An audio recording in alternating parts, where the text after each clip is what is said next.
हम मीनू झा गोर लगै छी समस्त मिथिलावासी के। आदरणीय शिव कुमार झा टिल्लू जी के रचना एकटा कृष्ण जन्म के सोहर लऽ कऽ उपस्थित छी। सब गोटे के जन्माष्टमी के बहुत बहुत बधाई। संग में श्रीमती ललिता झा सेहो छथि। कोशिश करै छी सब गोटे के नीक लागे।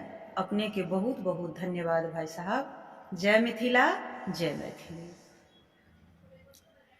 नंदक घर